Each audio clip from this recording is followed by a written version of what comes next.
Ladies and gentlemen, here's your second stimulus check, enhanced unemployment payment, and EIDL grant update for August 21st, 2020. In this video, I'm going to tell you about the state of the enhanced unemployment payments, the $300 a week boost up that the federal government is funding pursuant to President Donald Trump's executive order opening up the program on August 8th, how House Speaker Nancy Pelosi is now reneging on her biggest offer to compromise and get closer to reaching an agreement and making a deal for the next round of stimulus, and how a prominent lawmaker has tested positive for the virus, and he introduced a bipartisan bill revealing that lawmakers on both sides of the aisle are actually a lot closer to making a deal than we originally thought, and how deteriorating economic conditions are devastating small businesses and also impacting the unemployed, as per the initial jobless claims I reported on yesterday, and the American people as a whole. Okay, the enhanced unemployment payments, $300 a week boost up that President Donald Trump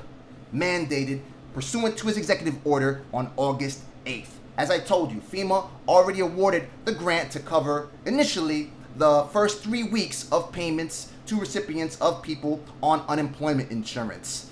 The states of Arizona, Colorado, Iowa, Louisiana, Missouri, Utah, New Mexico, Montana, Idaho, Maryland, and Oklahoma have all been approved for the program, ladies and gentlemen. The following 19 states are seeking approval. They're seeking funding in order to institute this program in their states and pay people the $300 a week boost up funded by the federal government.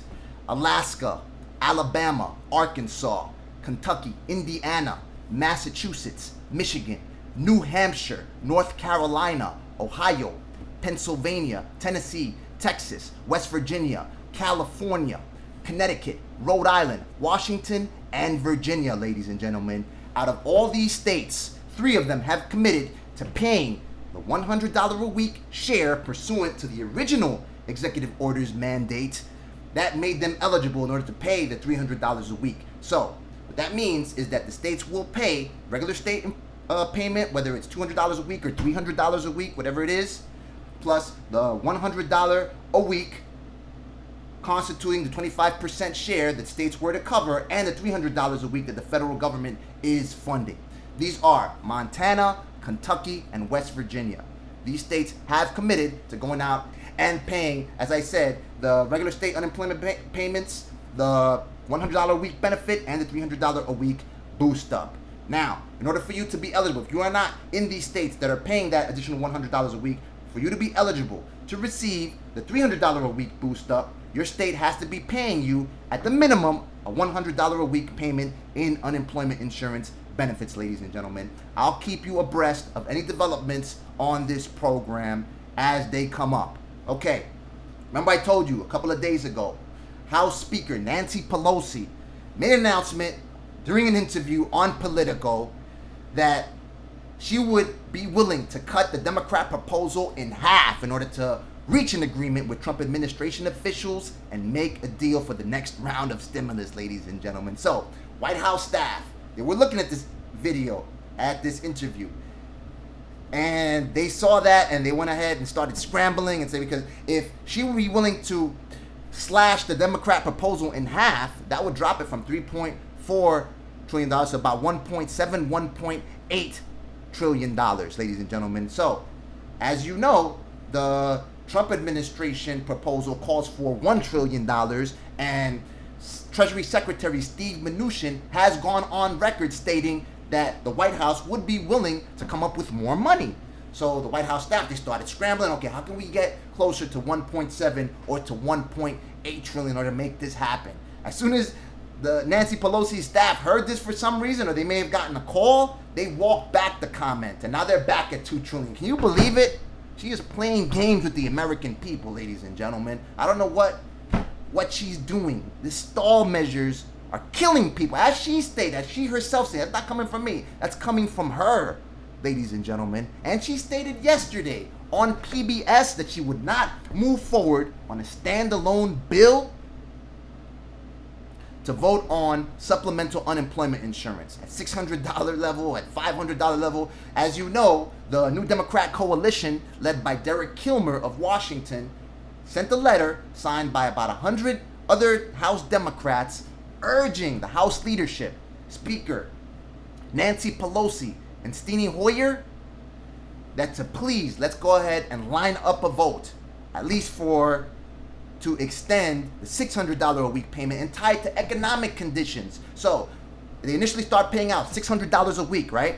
And once the state drops the unemployment rate by 1%, the payment would drop by $100. And she didn't want to do that. She said that she would lose leverage on other issues that she wants passed, that she wants included in the legislature. But this is so important. You can see it in the initial jobless claims. Remember, initial jobless claims hiked up to 1.106 million new jobless claims, new people on the jobless rolls. Why does that happen, ladies and gentlemen? It's already been about 3 weeks since the expiration of the $600 a week supplement that the federal government was funding. So that is less income for the American people, for the American consumer. That's less money that they're paying out to businesses. Businesses generate less income, less revenue, and they have to lay people off. And that's the end result.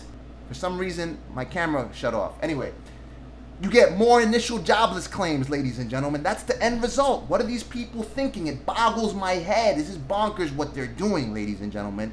And don't think that I'm simply a blue basher. I'm some conservative that just hates people on the left, ladies and gentlemen. Also, how can President Donald Trump, how could the administration, how could GOP officials call for slashing this $600 a week payment to $300 without substantiating their contention to do so with any data, ladies and gentlemen?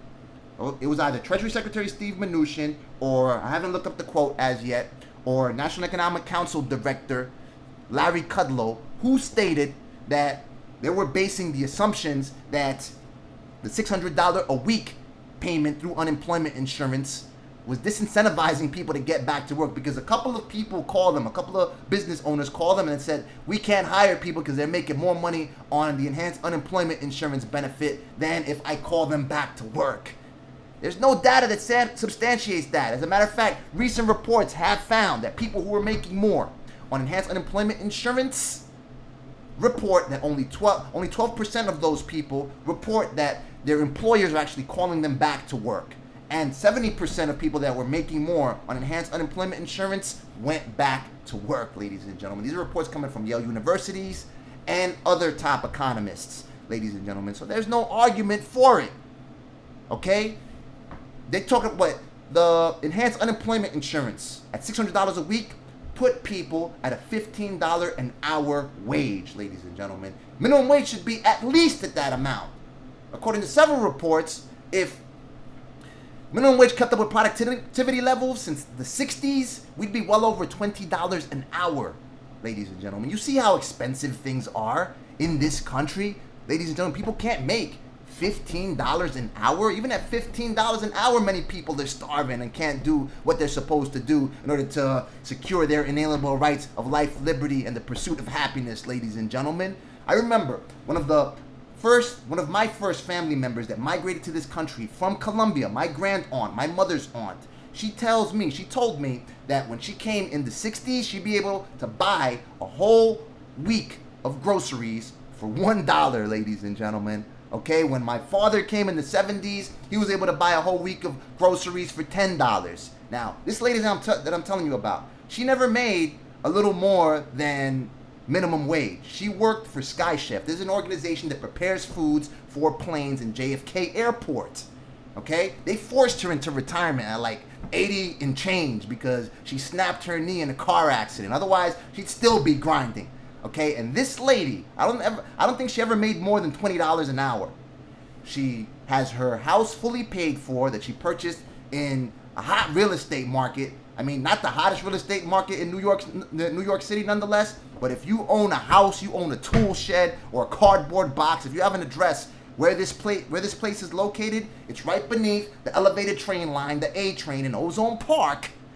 You're gonna get $600,000 at least for that property. That's an understatement, ladies and gentlemen. I'm underestimating that. Okay? And she owns that house with no mortgage on it. She owns it completely with her sister. And like as I told you, I don't think she's ever made more than $20 an hour. And she's bought several investment properties out in Florida for her kids. And I mean, there are people right now that are making six figures and have trouble buying a house, ladies and gentlemen. So what's up with making America affordable again, ladies and gentlemen? That's what I want to hear coming out of the candidates' mouths this November. Making America affordable again. And this is a way to do it. In order to keep the minimum wage, I know that the Biden-Harris campaign is calling for a $15 minimum wage as per Bernie Sanders' speech during the convention. Nonetheless, I've yet to see it happen, ladies and gentlemen. A number of people from the left have called for increasing the minimum wage. I've yet to see it happen. They always have excuses. This just is another excuse now because she's going to lose leverage on other programs. She doesn't want to go piecemeal on the supplemental unemployment insurance that is helping people save this economy, ladies, because we're saving it. They're not saving it. We're saving it.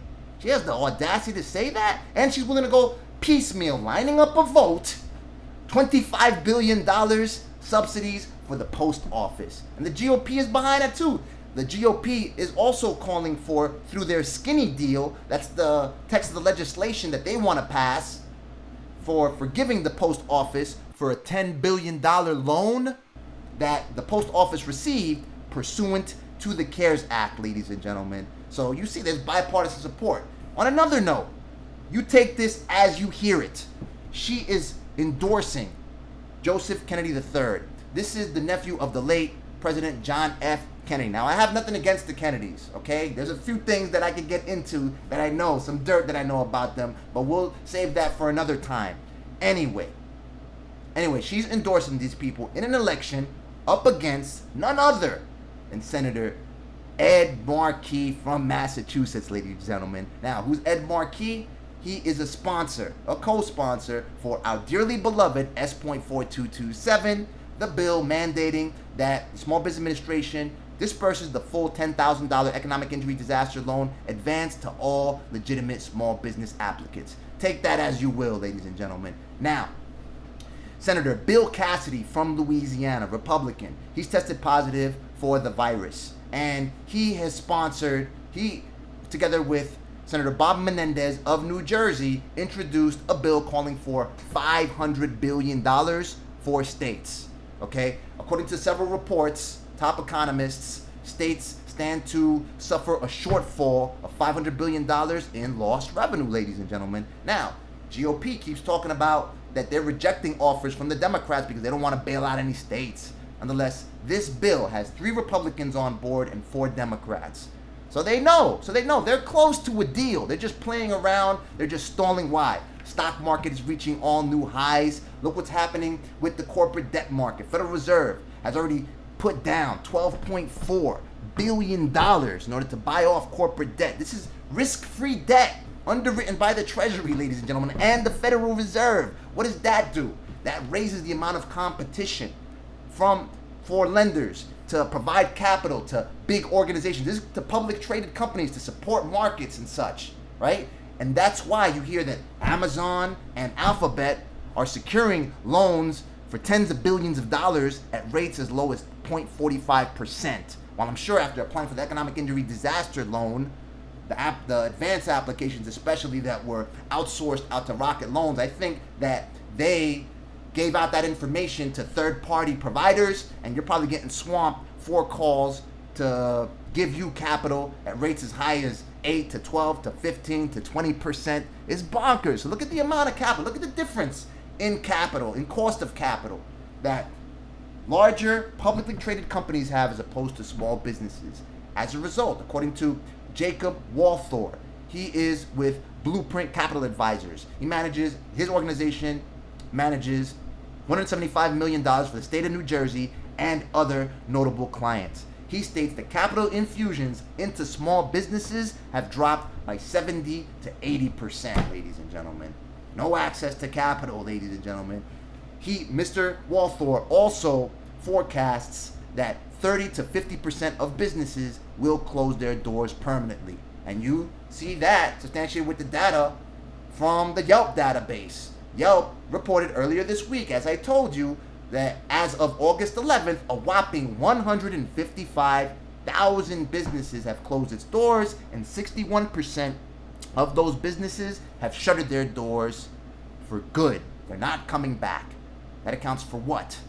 Thousands of jobs, millions of jobs. You know that as small business owners, as small businesses, that constitute 99.9% of all businesses in the United States, we employ 60.6 million U.S. workforce, half of the U.S. workforce, 47.1% of all U.S. workers to be exact, ladies and gentlemen.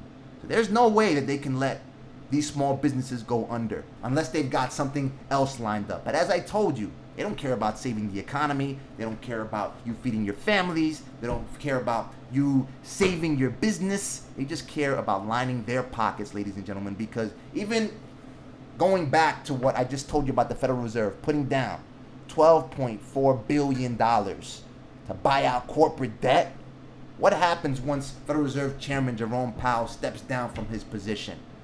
45 minutes, $400,000, $500,000, $600,000. There's no limit to the amount of money that these Wall Street bankers and publicly traded companies will pay out to these people.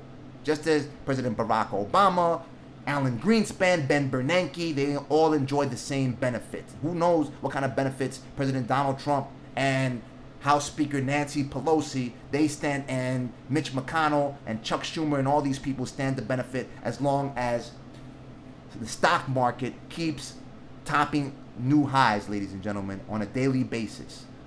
They have all these people that care about them, that they don't care about them, that they line their pockets to keep these people in wealth, and everyone else begging for the money, demanding for the money that is ours, that we need, the monetary ammunition to save this country. So I want you to light them up. Go ahead and hit them up. Let these public officials know. You can find them on Twitter. You can perform a query on Twitter. Site:/twitter.com, and then hit the space bar. Just type the person's name. Mark Meadows, Treasury Secretary Steve Mnuchin, Chuck Schumer, Senator from New York. He's leading the negotiations for the Democrats. Speaker of the House, Nancy Pelosi. Go ahead and tweet them. Let them know that you want your $600 a week enhanced unemployment benefits. You don't want that to expire now. At the very least, until the end of the year. You want your $10,000 economic injury disaster loan advance because you operate a small business and you need this support, ladies and gentlemen. I don't even know why they can't do these things. They put down billions of dollars, hundreds of billions of dollars, pursuant to the CARES Act in order to fund the Federal Reserve to buy corporate bonds and to help small businesses, yet where they've already paid out billions of dollars to publicly traded companies to buy their corporate debt. Mainstream lending is only lend out a few $1 million, ladies and gentlemen, a few $100 million, ladies and gentlemen. So what is the problem here? Why is there this divergence in assistance for publicly traded companies and small companies that need this assistance to save this economy? Because they don't care about saving the economy, ladies and gentlemen. They care about saving themselves. Understand what I'm saying? Perhaps to put us in a position where we desperately have to vote for the person that's going to say, oh, now that this dude messed up, this is what I'm going to do in order to correct what's going on.